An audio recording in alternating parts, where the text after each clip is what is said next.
الحمد لله رب العالمين، والصلاة والسلام على أشرف الأنبياء والمرسلين نبينا محمد وعلى آله وأصحابه أجمعين وبعد۔ محترم حاضرین اور ناظرین کرام،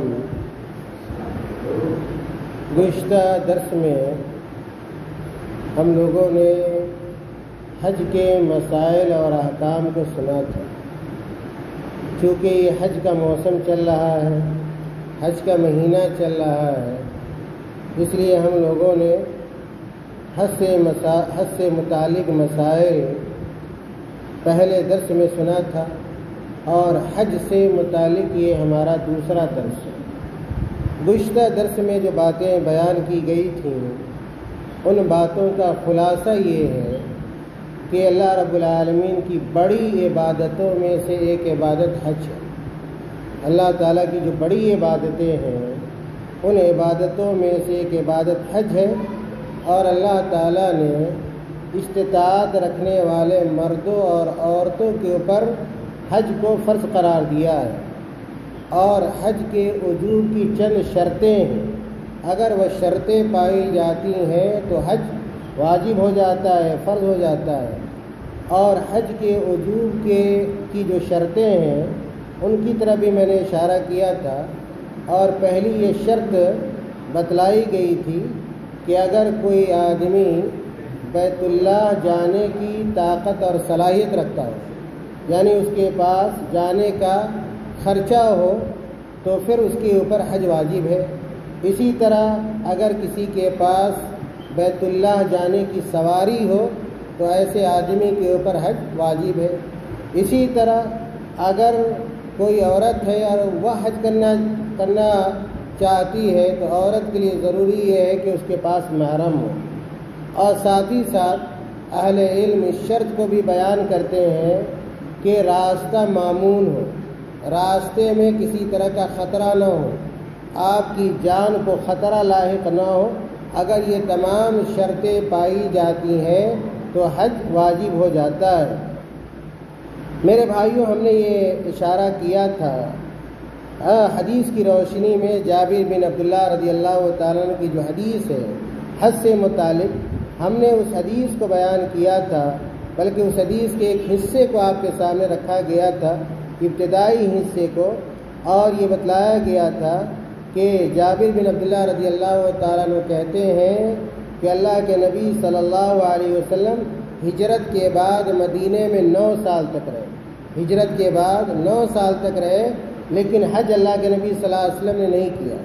لیکن جب 10واں سال آیا تو اللہ کے نبی صلی اللہ علیہ وسلم نے حج کا باضابطہ اعلان کروایا، اور اللہ کے نبی صلی اللہ علیہ وسلم کے اس اعلان کی وجہ سے دور دراز شہروں سے بہت سارے مسلمان مدینہ آئے، تاکہ وہ لوگ اللہ کے نبی صلی اللہ علیہ وسلم کی اقتداء میں اور پیروی میں حج کر سکیں، اور اللہ کے نبی صلی اللہ علیہ وسلم کے ساتھ حج کرنے کی فضیلت کو اور سعادت کو حاصل کر سکیں۔ اللہ کے نبی صلی اللہ علیہ وسلم نے 10 ہجری میں جب حج کرنے کا ارادہ کیا تو اللہ کے نبی صلی اللہ علیہ وسلم حج کے ارادے سے مدینہ سے ذوالحلیفہ آئے۔ اللہ کے نبی صلی اللہ علیہ وسلم نے وہاں ذوالحلیفہ میں جو مسجد ہے، وہاں اللہ کے نبی صلی اللہ علیہ وسلم نے 2 رکعت نماز ادا کی، اور وہیں سے اللہ کے نبی صلی اللہ علیہ وسلم نے احرام باندھا، حج کی نیت کی اللہ کے نبی صلی اللہ علیہ وسلم نے۔ اور ہم نے یہ بتلایا تھا کہ آپ صلی اللہ علیہ وسلم جب ذوالحلیفہ آئے تو ذوالحلیفہ ہی میں اسماء بنت امیس رضی اللہ تعالی عنہا نے اپنے بیٹے محمد بن ابی بکر کو جنم دیا، یا کہ ان کی ولادت ہوئی۔ پھر اللہ کے نبی صلی اللہ علیہ وسلم نے ان کو طریقہ بھی بتایا کہ اب آپ کیسے حج کو مکمل کر سکتی ہیں۔ اللہ کے نبی صلی اللہ علیہ وسلم نے اسماء رضی اللہ تعالیٰ عنہ کو یہ حکم دیا تھا کہ اب آپ ولادت ہو گئی ہے تو اس کے بعد آپ غسل کر لیں، اور اپنی شرمگاہ کو اپنے کپڑے سے باندھ لیں اور حج کا احرام باندھ لیں۔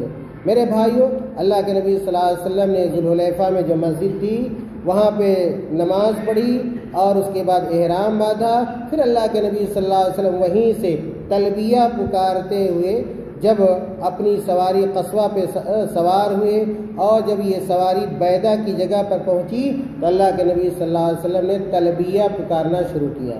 اور وہ تلبیہ بھی میں نے ذکر کیا تھا کہ جو بھی حج کرنے جاتے ہیں جو میقات ہوتا ہے وہاں سے تلبیہ پڑھنا شروع کرتے ہیں. یہ ساری باتیں ہم نے تفصیل سے گزشتہ درس میں بیان کی تھیں. اب آج کے درس کا جو حصہ آپ کے سامنے پیش کرنا ہے، شیخ عبد الرحمن بن ناصر السعدی رحمۃ اللہ علیہ کہتے ہیں وَأَحَلَّ النَّاسُ بِهَذَا الَّذِي يُحِلُّونَ بِهِ، کہ اللہ کے نبی صلی اللہ وَأَحَلَّ النَّاسُ کہ لوگوں نے ویسا ہی تلبیہ پڑھنا شروع کیا جو لوگ آج بھی تلبیہ پڑھتے ہیں. آج بھی جو دنیا کے گوشے گوشے سے اور کونے کونے سے حاجی جاتے ہیں تو میقات پر پہنچنے کے بعد سے جو تلبیہ پڑھتے ہیں وہی تلبیہ لوگوں نے اس وقت بھی پڑھا.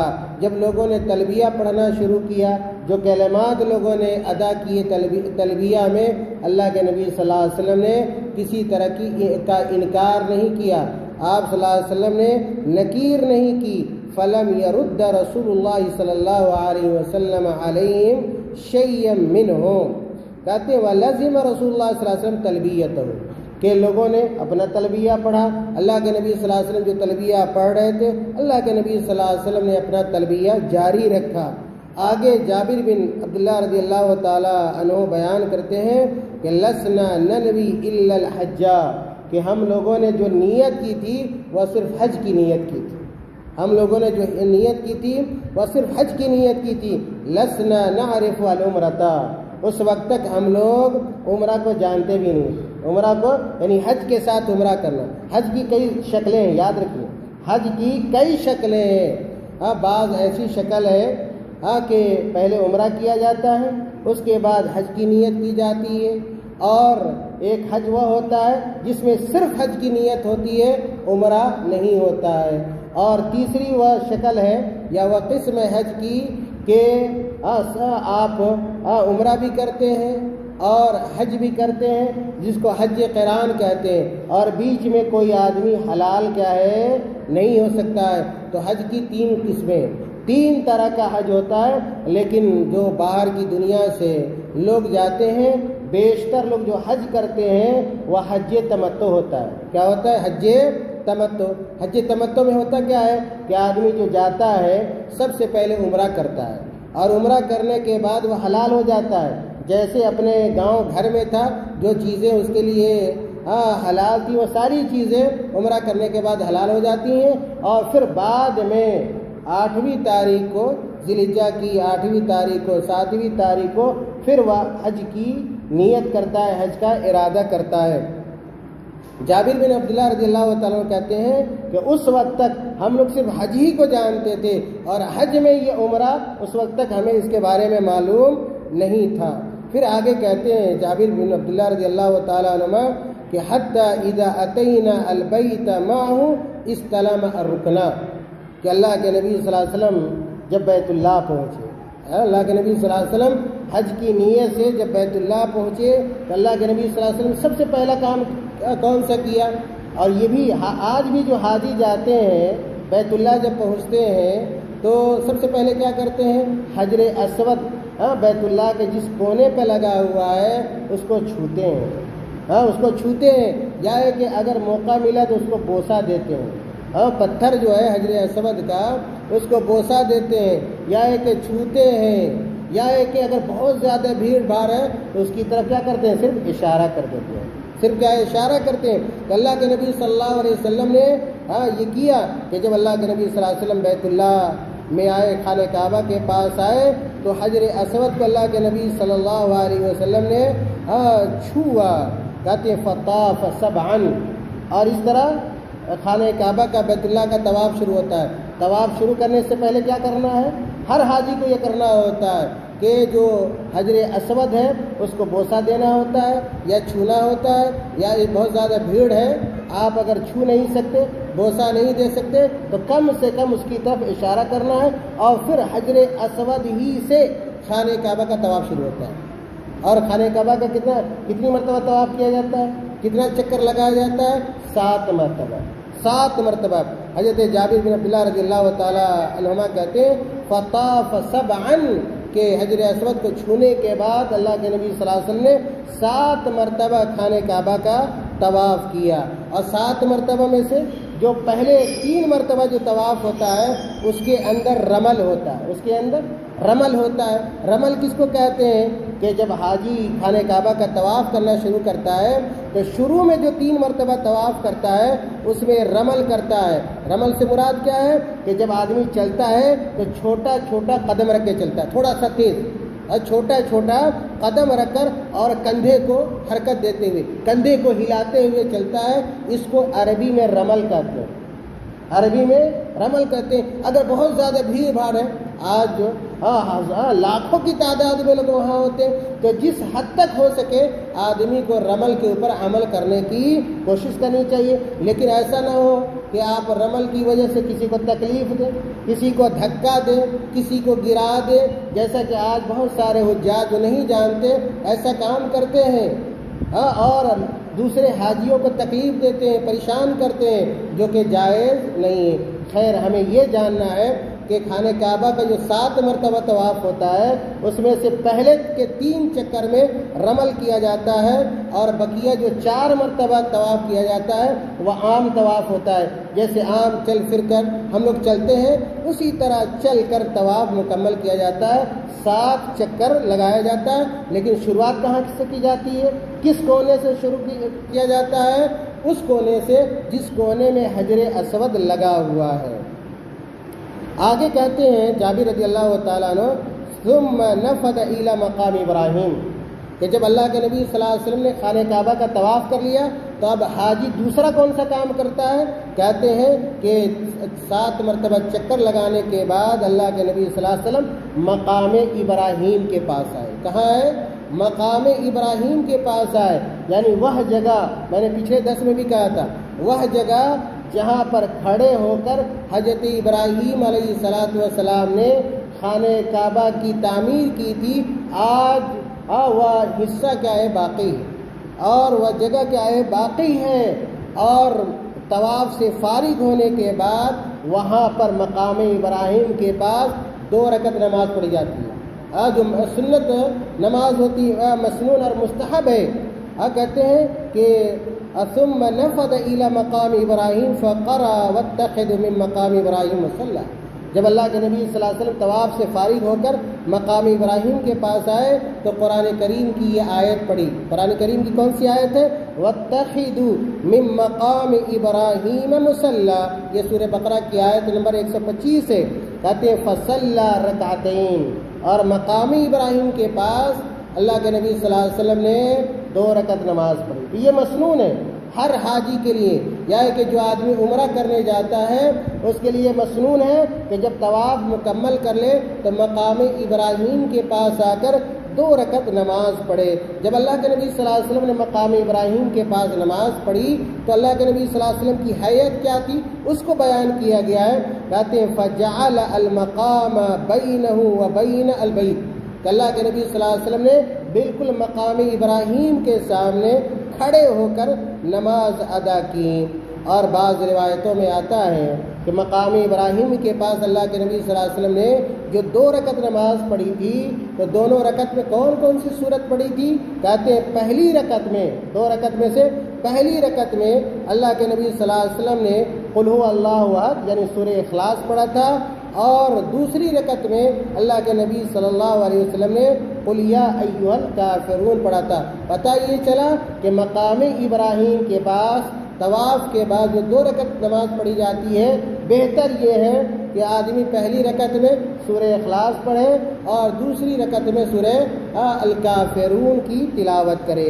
اس کے بعد اللہ کے نبی صلی اللہ علیہ وسلم نے مقام ابراہیم کے پاس 2 رکعت نماز پڑھنے کے بعد کیا کیا؟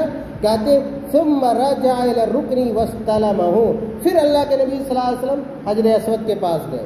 حجر اسود دنیا میں یاد رکھیے صرف ایک پتھر ہے، دنیا میں صرف ایک پتھر ہے جس پتھر کو ہم چھوتے ہیں عبادت سمجھتے ہیں، جس پتھر کو ہم اور آپ چومتے ہیں عبادت سمجھ کر، کہ دنیا میں کوئی دوسرا پتھر نہیں ہے جس کو عبادت سمجھ کر چوما جا سکے، چھوا جا سکے، اس کی عبادت اور اس کی طرف اشارہ کیا جا سکے۔ پھر ہم حجر اسود بھی پتھر ہے، حجر اسود، حجر مانے کیا ہوتا ہے؟ پتھر، اسود مانے کیا ہوتا ہے؟ کالا، اور حدیث میں آتا ہے کہ یہ پتھر بڑا سفید تھا، یہ حجر اسود جو تھا بڑا سفید تھا، لیکن ہمارے اور آپ کی گناہوں کی وجہ سے وہ پتھر کیا ہو گیا؟ کالا ہو گیا۔ اس لیے اس کو کیا کہا جاتا ہے؟ حجر اسود کہا جاتا ہے، کالا پتھر کہا جاتا ہے۔ لیکن میں یہ کہنا چاہ رہا ہوں عقیدے کے اعتبار سے کہ دنیا میں صرف ایک پتھر ہے، دنیا میں صرف ایک پتھر ہے حجر اسود، جس کو عبادت سمجھ کر ہم کیا کرتے ہیں؟ چھوتے ہیں، یا ایک چومتے ہیں، یا ایک اشارہ کرتے ہیں، دوسرا کوئی بھی پتھر کیا ہے نہیں۔ اور ہم اس لیے حجر اسود کو چھوتے ہیں اور چومتے ہیں کہ ہمارے نبی نے کیا کیا ہے؟ چوما ہے، ہمارے نبی نے چھوا ہے۔ تو اللہ کے نبی صلی اللہ علیہ وسلم کی سنت کی پیروی کرتے ہوئے ہم ایسا کرتے ہیں، جیسا کہ عمر بن خطاب رضی اللہ تعالیٰ عنہ نے کہا ایک مرتبہ حجر اسود کے سامنے کھڑے ہو کر کہ اے حجر اسود، ہم تم کو جانتے ہیں کہ تم کیا ہو؟ پتھر ہو، تم پتھر ہو، تم نفع اور نقصان نہیں پہنچا سکتے ہو، لیکن میں تم کو اس لیے چوم رہا ہوں کہ ہمارے نبی نے تم کو چوما ہے۔ اگر ہمارے نبی نے تمہیں نہیں چوما ہوتا تو ہم بھی کیا ہے؟ تم کو نہیں چومتے۔ تو یہ عقیدہ ہمارا ہونا چاہیے۔ آج کتنے ایسے مسلمان ہیں جو دنیا میں بہت سارے پتھروں کے آگے کیا ہے؟ سجدہ کرتے ہیں، اور وہاں پہ رکوع کرتے ہیں اور سجدہ کرتے ہیں اور ان پتھروں کی عبادت کرتے ہیں۔ چلے جائیے درگاہوں کے پاس، مزاروں کے پاس، خانقاہوں میں، اور وہاں لوگ کیا ہے؟ ان درگاہوں مزاروں کی عبادت کرتے ہوئے آپ کو نظر آ جائیں گے۔ یہ نقطہ بہت اہم ہے میرے بھائیوں۔ تو کہتے ہیں کہ 2 رکعت مقام ابراہیم کے پاس نماز پڑھنے کے بعد اللہ کے نبی صلی اللہ علیہ وسلم پھر مقام حجر اسود کے پاس آئے اور استلام کیا، اور اس کے بعد اللہ کے نبی صلی اللہ علیہ وسلم کہاں چلے گئے؟ آج بھی حجاج ایسا ہی کرتے ہیں، یہ حج کا طریقہ ہے جو آپ کو بتلایا جا رہا ہے۔ اور جب اللہ کے نبی صلی اللہ علیہ وسلم نے دوبارہ حجر اسود کو چھو لیا تو اس کے بعد کہتے ثم خرج من الباب الى الصفا، اللہ کے نبی صلی اللہ علیہ وسلم دروازے سے کہاں چلے گئے؟ صفا پہ چڑھے گئے۔ صفا اور مروہ 2 پہاڑی کا نام ہے، یہ مکہ کے اندر پہاڑی ہے، اور جو لوگ حج کرنے جاتے ہیں، عمرہ کرنے جاتے ہیں، صفا اور مروہ کا چکر لگاتے ہیں، صفا اور مروہ کا چکر لگاتے ہیں۔ یہ حج کے ارکان میں سے ہے اور عمرہ کے ارکان میں سے ہے۔ جب تک کوئی آدمی صفا اور مروہ کا چکر نہیں لگائے گا، نہ اس کا حج مکمل ہوگا اور نہ اس کا عمرہ مکمل ہوگا۔ تو اللہ کے نبی صلی اللہ علیہ وسلم نے طواف کرنے کے بعد اور مقام ابراہیم پر 2 رکعت نماز پڑھنے کے بعد اور پھر سے حجر اسود کا استلام کرنے کے بعد اللہ کے نبی صلی اللہ علیہ وسلم صفا پہاڑی پہ گئے، اور کہتے ہیں فلما دنا من الصفا قرأ، جب اللہ کے نبی صلی اللہ علیہ وسلم صفا پہاڑی کے قریب پہنچے تو اللہ کے نبی صلی اللہ علیہ وسلم نے یہ آیت پڑھی۔ کون سی آیت قرآن کی؟ ان الصفا والمروۃ من شعائر اللہ، یہ قرآن کی آیت ہے۔ وہاں پر جانے کے بعد اللہ کے نبی صلی اللہ علیہ وسلم نے یہ دعا پڑھی، یہ آیت پڑھی، اور اس کے بعد اللہ کے نبی صلی اللہ علیہ وسلم نے کہا ابدؤ بما بدأ اللہ بہ، کہ ہم اس چیز سے شروع کریں گے جس چیز کو اللہ تعالیٰ نے اس آیت میں پہلے ذکر کیا ہے۔ صفا اور مروہ میں سے سب سے پہلے کس کا تذکرہ ہے؟ صفا کا۔ تو صفا اور مروہ کا جو چکر لگانا ہے کہاں سے شروع کیا جائے گا؟ صفا سے شروع کیا جائے گا۔ اگر کوئی آدمی صفا سے شروع نہ کر کے مروہ سے شروع کرے اس کا حج صحیح ہوگا؟ نہیں ہوگا۔ ہمیں حج ویسا ہی کرنا ہے، عمرہ اسی طریقے سے کرنا ہے جس طرح سے اللہ کے نبی صلی اللہ علیہ وسلم نے کیا ہے۔ کہتے ہیں فبدأ بالصفا، تو صفا پہاڑی سے اللہ کے نبی صلی اللہ علیہ وسلم نے چکر لگانا شروع کیا۔ فرق علیہ، اللہ کے نبی صلی اللہ علیہ وسلم صفا پہاڑی پہ چڑھ گئے۔ آج بھی جو حج کرنے جاتے ہیں آج بھی دیکھیے گا بلندی پہ چڑھنا پڑتا ہے۔ اس زمانے میں تو چڑھنا بڑا مشکل تھا، آج تو سنگ مرمر لگا ہوا ہے وہاں پہ، آج تو ہر طرح کی آسانیاں ہیں، پھر بھی سمجھ میں آتا ہے کہ ہم پہاڑ پہ چڑھ رہے ہیں، پھر بھی جو ہے سمجھ میں آتا ہے کہ ہم پہاڑ پر چڑھ رہے ہیں۔ اور صفا اور مروہ بڑی نشانی ہے، آپ لوگ کو جاننا چاہیے کہ آخر اللہ تعالیٰ نے صفا اور مروہ کے طواف کو یا کہ اس کی سعی کو حج کا رکن کیوں قرار دیا؟ یہ ابراہیم علیہ السلام کی یادگار ہے، ابراہیم علیہ السلام کی یادگار ہے کہ ان کی بیوی نے پانی کی تلاش میں، ان کی اہلیہ نے پانی کی تلاش میں اپنے بیٹے اسماعیل علیہ السلام کو پلانے کے لیے صفا سے مروہ جاتی اور مروہ سے صفا آتی تھی تاکہ ہمیں پانی مل جائے اور ہم اپنے بیٹے کو پلا دیں۔ جب ابراہیم علیہ السلام اپنی بیوی اور اپنے بیٹے کو وہاں پر چھوڑ کر چلے گئے تھے، تو یہ یادگار ہے ابراہیم علیہ السلام کا میرے بھائیوں۔ تو آگے کہتے ہیں حتی رأى البیت، جب صفا پہ چڑھ گئے تو اللہ کے آج بھی جب آپ صفا پہ چڑھیے گا، صفا پہ چڑھنے کے بعد خانہ کعبہ آپ کو نظر آئے گا، خانہ کعبہ آپ کو نظر آئے گا۔ حتی رأى البیت، جب اللہ کے نبی صلی اللہ علیہ وسلم صفا پہ چڑھنے کے بعد بیت اللہ کو دیکھا، فاستقبل القبلہ، تو اللہ کے نبی صلی اللہ علیہ وسلم صفا پہ چڑھنے کے بعد کس طرف مڑ گئے؟ خانہ کعبہ کی طرف۔ آج بھی حجاج ایسا ہی کرتے ہیں، اور اگر ہمیں بھی موقع ملے حج کرنے کا تو ہمیں بھی ایسا ہی کرنا چاہیے، اللہ کے نبی صلی اللہ علیہ وسلم کے طریقے پر عمل کرنا چاہیے، سنت پر عمل کرنا چاہیے، اور صفا پر پہنچ کر اپنا چہرہ کس طرف کر لینا چاہیے؟ خانہ کعبہ کی طرف کر لینا چاہیے۔ فوحد اللہ وکبرہ، اور پھر اللہ کے نبی صلی اللہ علیہ وسلم نے اللہ تعالیٰ کی توحید بیان کی، اللہ تعالیٰ کی بڑائی بیان کی، اور یہ دعا پڑھی۔ آج بھی حاجی لوگ اور عمرہ کرنے والے یہ دعا پڑھتے ہیں۔ دعا کیا ہے؟ یہ دعا پڑھی جاتی ہے، لا الہ الا اللہ وحدہ لا شریک لہ لہ الملک ولہ الحمد وہو علی کل شیء قدیر، لا الہ الا اللہ وحدہ انجز وعدہ ونصر عبدہ وہزم الاحزاب وحدہ ثم دعا بین ذلک۔ پھر اللہ کے نبی صلی اللہ علیہ وسلم اور بہت ساری یہ دعائیں کی، اور اس دعا کو اللہ کے نبی صلی اللہ علیہ وسلم نے 3 مرتبہ پڑھا۔ اور جب یہ سارا کام صفا پہاڑی پہ کر لیا، اس کے بعد اللہ کے نبی کہاں گئے؟ مروہ جانے سے پہلے کہتے ثم نزل ومشى الى المروہ، پھر صفا پہاڑی سے اترے اور مروہ کی طرف اللہ کے نبی صلی اللہ علیہ وسلم گئے۔ اور جب مروہ صفا سے اتر رہے تھے تو ڈھلان ہے، آج بھی جائیے گا تو آپ کو سمجھ میں آئے کہ ہم نیچے اتر رہے ہیں، جو نشیبی جگہ ہے۔ جب ڈھلان میں پہنچے کہتے حتی اذا انصبت قدماہ فی بطن الوادی سعی، جب اللہ کے نبی صلی اللہ علیہ وسلم کا قدم وادی کی ترائی میں پڑا تو اللہ کے نبی صلی اللہ علیہ وسلم نے سعی کی۔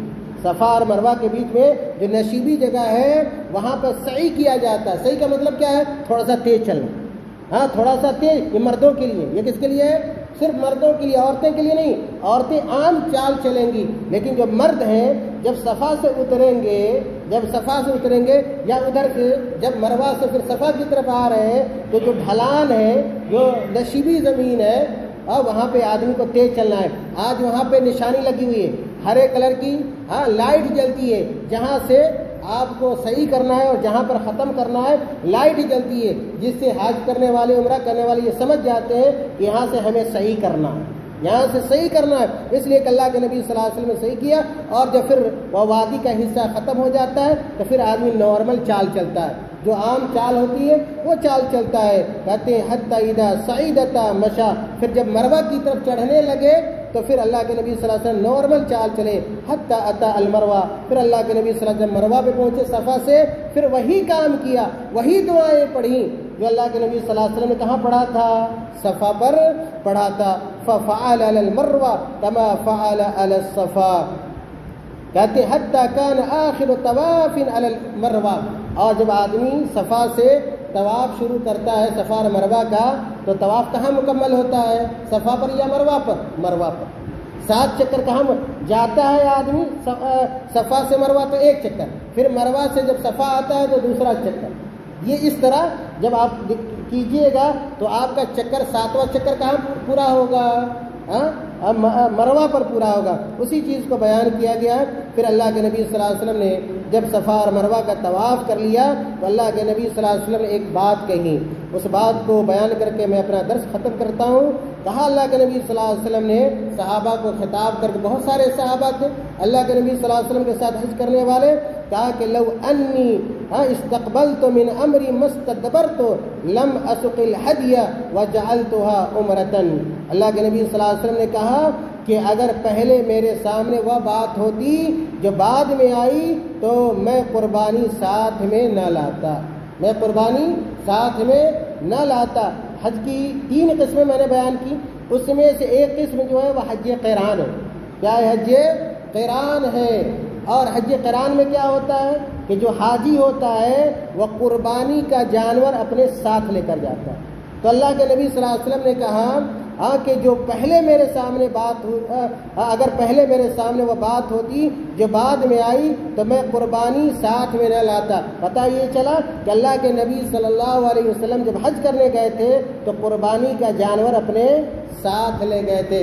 اس لیے اللہ کے نبی صلی اللہ علیہ وسلم عمرہ کرنے کے بعد حلال نہیں ہو سکتے تھے، لیکن یعنی حج تمتع اس کو نہیں بنا سکتے تھے، لیکن اللہ کے نبی صلی اللہ علیہ وسلم نے دیگر صحابہ کرام جن کے پاس قربانی کا جانور نہیں تھا یا لے کر نہیں آئے تھے، ان کو اللہ کے نبی صلی اللہ علیہ وسلم نے مشورہ دیا کہ آپ کیا کرو، اس کو کیا ہے عمرہ بنا لو، آپ کیا ہے عمرہ بنا لو، یعنی حج تمتع کرو، حج تمتع کرو۔ اہل علم کا بڑا اس بارے میں اختلاف ہے کہ حج کی 3 قسموں میں سے حج تمتع، حج قران، حج افراد۔ حج افراد میں صرف حج کیا جاتا ہے، اس میں عمرہ شامل کیا ہے نہیں ہوتا ہے، لیکن حج تمتع میں بھی عمرہ ہوتا ہے، حج قران میں بھی عمرہ ہوتا ہے، دونوں میں عمرہ ہوتا ہے پھر حج ہوتا ہے۔ لیکن حج قران اور حج تمتع جس میں عمرہ بھی ہے، دونوں میں فرق کیا ہے؟ یہی فرق ہے کہ جو حج قران ہوتا ہے اس میں حاجی جو ہوتا ہے وہ قربانی کا جانور لے کر جاتا ہے، اور حج تمتع میں یہ شرط کیا ہے نہیں ہے۔ اللہ کے نبی صلی اللہ علیہ وسلم نے مشورہ دیا دوسرے صحابہ کو جن کے پاس قربانی کا جانور نہیں تھا یا نہیں لے کر گئے تھے کہ تم اس کو کیا کر لو عمرہ بنا لو۔ کہتے ہیں کہ فمن کان منکم لیس معه ہدی فلیحل، کہ جس کی اللہ کے نبی صلی اللہ علیہ وسلم نے کہا کہ جس کے پاس قربانی کا جانور نہ ہو، ہدی کہتے ہیں قربانی کے جانور کو، کہ اللہ کے نبی صلی اللہ علیہ وسلم نے کہا جس کے پاس قربانی کا جانور نہیں ہے وہ اس کو عمرہ بنا لے، وَلْيَجْعَ عُمْرَةً۔ میرے بھائیوں پتہ یہ چلا، بلکہ آگے سراقہ بن مالک بن جوشم نے کہا کہ یا رسول اللہ العامنا ھذا اب لے ابد، یہ جو ہے کہ ہم جو لوگ گئے تھے وہ یہ سمجھتے تھے کہ صرف کیا حج ہو سکتا ہے، عمرہ نہیں ہو سکتا ہے، جیسا کہ شروع میں جابر بن عبداللہ رضی اللہ تعالی عنہما نے بیان کیا۔ لیکن جب اللہ کے نبی صلی اللہ علیہ وسلم نے کہا کہ اس کو عمرہ بنا لو تو ایک دوسرے صحابی تھے سراقہ بن مالک بن جوشم، انہوں نے کہا اے اللہ کے رسول صلی اللہ علیہ وسلم یہ جو آپ کا حکم ہے کیا صرف اسی سال کے لیے ہے کہ ہم حج کرنے سے پہلے کیا کریں عمرہ کریں، یا ہمیشہ کے لیے حکم ہے؟ تو اللہ کے نبی صلی اللہ علیہ وسلم نے فشبک رسول اللہ صلی اللہ علیہ وسلم اصابعہ، اللہ کے نبی صلی اللہ علیہ وسلم نے اپنے ہاتھوں کی انگلیوں کو ایسے ڈالا، ہاتھوں کی انگلیوں کو ایسے ڈالا، اور اس کے بعد اللہ کے نبی صلی اللہ علیہ وسلم نے کہا دخلت العمرۃ فی الحج، اے میرے صحابہ سنو کہ یہ عمرہ حج میں اب داخل ہو گیا، حج میں یہ عمرہ داخل ہو گیا ہے، ہمیشہ کے لیے داخل ہو گیا ہے، صرف اس سال کے لیے خاص کیا ہے نہیں ہے۔ اور آئندہ انشاءاللہ جو ہمارا درس ہوگا ہم اس میں یہ بتائیں گے کہ حضرت علی رضی اللہ تعالیٰ عنہ یمن سے تشریف لائے تھے اللہ کے نبی صلی اللہ علیہ وسلم کے ساتھ حج کرنے کے لیے، اور قربانی کا جانور لے کر آئے، قربانی کا جانور لے کر آئے تھے۔ میرے بھائیوں تو ہم تمام لوگ اس بات کی کوشش کرنی چاہیے کہ حج پر جانے سے پہلے ہم اور آپ حج کے مسائل کو جانیں، حج کے طریقے کو جانیں۔ آج ہزاروں کی تعداد میں ایسے حاجی جاتے ہیں جن کو حج کا طریقہ پتہ نہیں ہوتا، حج ہم کیسے کریں، ہم کون سا حج کر رہے ہیں اس کے بارے میں بھی ان کو پتہ نہیں ہوتا کہ ہمارا یہ حج تمتع ہے، حج قران ہے، حج افراد ہے، یا کہ طواف ہمیں کہاں سے شروع کرنا ہے، کہاں ختم کرنا ہے، صفا مروہ کا جو طواف کرنا ہے کہاں سے شروع کرنا ہے، کہاں ختم کرنا ہے، کون سی دعائیں کہاں پر مسنون ہیں، ان چیزوں کے بارے میں ہم نہیں جانتے، جس کی وجہ سے ہمارا حج سنت کے مطابق نہیں ہوتا ہے۔ یہ اسی صورت میں ممکن ہے جب ہم اور آپ دین کا علم حاصل کریں، شریعت کا علم حاصل کریں، اور پھر اس کے مطابق ہم عمل کریں۔ اللہ تعالی ہم تمام لوگوں کو حج کی سعادت نصیب فرمائے۔ حج کی عبادت، حج جیسے اہم ترین عبادت کرنے کی اللہ تعالیٰ ہمیں توفیق عطا فرمائے۔ ہم تمام لوگوں کو ارادہ کرنا چاہیے اور کوشش بھی کرنی چاہیے ہمت بھی کرنی چاہیے۔ وہ پیسہ کس کام کا جو بینک بیلنس رہ جائے، آپ مر جائیں اور وہ جمع رہے اور آپ حج جیسی اہم عبادت نہ کر سکیں، حج کی سعادت حاصل نہ کر سکیں، تو پھر ایسے لوگ محروم ہیں، بدقسمت ہیں۔ اللہ تعالیٰ سے دعا بھی کریں، کوشش بھی کریں، ارادہ بھی کریں۔ جب پکا ارادہ ہوگا تو اللہ تعالیٰ کی مدد بھی ہمارے شامل حال ہوگی۔ اللہ تعالیٰ ہم تمام لوگوں کو کار خیر کی توفیق عطا فرمائے، اور خاص طور سے اللہ تعالیٰ ہم تمام لوگوں کو حج اور عمرہ کرنے کی توفیق عطا فرمائے۔ اللہ تعالیٰ حرمین شریفین کی حفاظت فرمائے، اور ان لوگ کی کہ اعمال کو قبول فرمائے جو حرمین کی خدمت کرتے ہیں۔ اللہ تعالیٰ مملکت سعودی عرب کی بھی حفاظت فرمائے، جو شب و روز خانہ کعبہ اور مسجد نبی کی حفاظت میں لگے رہتے ہیں، اور اللہ تعالیٰ ہمیں بھی توفیق عطا فرمائے تاکہ ہم جہاں رہیں اللہ تعالیٰ کی عبادت کرتے رہیں۔ آمین۔ وآخر دعوانا الحمد للہ رب العالمین۔ السلام علیکم ورحمۃ اللہ۔